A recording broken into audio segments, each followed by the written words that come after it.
You know what's weird about stability? We spend billions chasing it in therapy, self-help books, and premium meditation apps.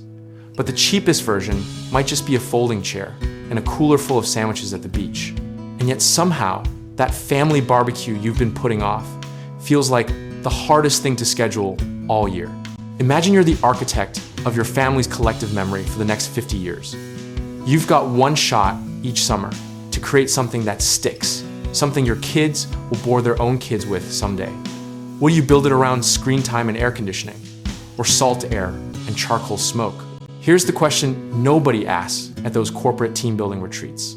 How do you actually teach resilience without turning it into a PowerPoint presentation? Turns out, letting a 7-year-old bury their cousin in sand while grandpa lectures everyone about proper hot dog rotation might be the entire curriculum.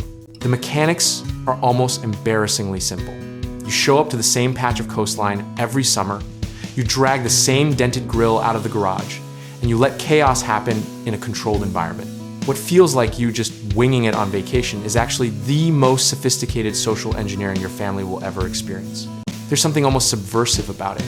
While every parenting blog screams about structured activities and enrichment programs, you're out here teaching collaboration through tent assembly and conflict resolution through volleyball teams. No one's getting a certificate, but everyone's learning something they'll actually use. Cue the Instagram post with sunset filters and captions about blessed moments. But here's what's really happening behind those perfectly angled burger photos. You're creating an annual reset button for your entire family system, a place where the usual hierarchies get flattened by sand and everyone's equally bad at keeping the napkins from blowing away. The ripple effects are quieter than you'd expect. Your kid doesn't dramatically transform after one beach day, but 5 years of watching grandparents tell the same stories while flipping chicken creates something like cultural bedrock. Before you know it, those repeated rituals become the operating system for how your family processes everything else. Now here's where people split into camps. Some say traditions are outdated pressure, performative nostalgia that stresses everyone out. Others argue they're the last defense against complete family atomization. Both sides are partially right, which is the most annoying possible answer. But watch what happens when families skip it for a few years. The connections don't explode dramatically, they just quietly atrophy. Kids start feeling like distant relatives at holiday dinners. Siblings develop separate orbits.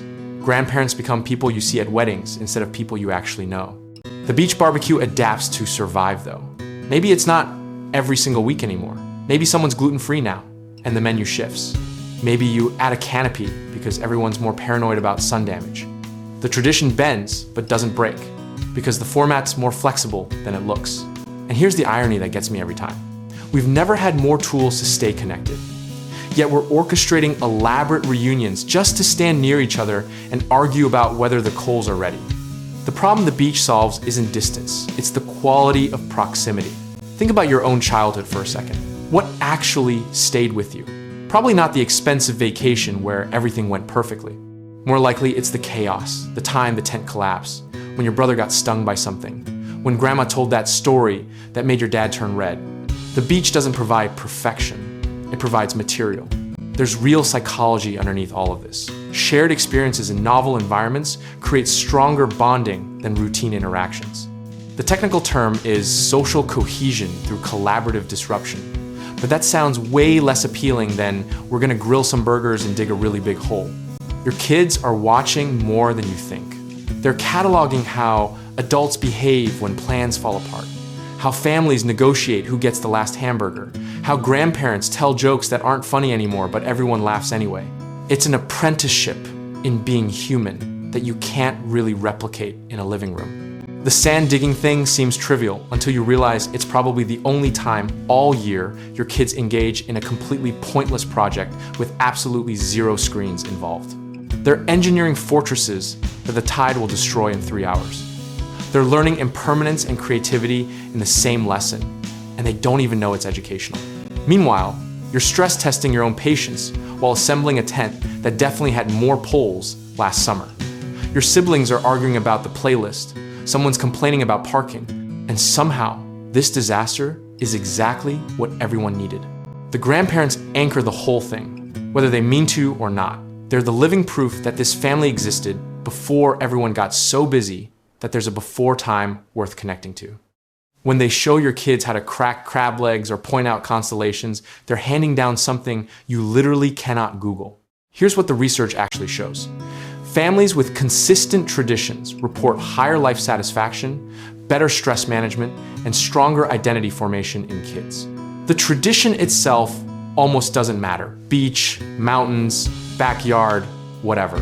It's the repetition and the togetherness that do the heavy lifting. But the beach specifically offers something extra. It's a great equalizer. CEOs and kids are equally bad at keeping sand out of the potato salad. Everyone's slightly uncomfortable, slightly sunburned, slightly sticky. Shared mild suffering creates solidarity faster than shared comfort ever could.